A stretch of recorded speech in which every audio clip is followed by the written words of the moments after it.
माझे नाव अनुष्का बळीराम बाबर. माझ्या शाळेचे नाव जिल्हा परिषद प्राथमिक शाळा डिगोळ इस्लामपूर, तालुका सोनपेठ, जिल्हा परभणी. मी इयत्ता 4थीत शिकते.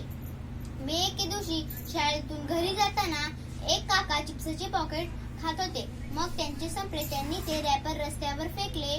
मी म्हणाले, अहो काका, असे रस्त्यावर रॅपर्स फेकू नका. ते काका म्हणाले, का? मी म्हणाले, अहो काका, आपला परिसर अस्वच्छ होतो, खूप घाण होते, माणसांना रोगराई होते.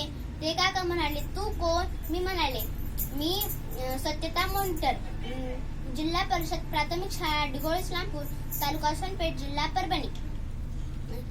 मग मी म्हणाले, काका, कधीही आपला परिसर आपण स्वच्छ ठेवावा. मग त्या काकांनी ते रॅपर उचलून कचरा कुंडीत टाकले.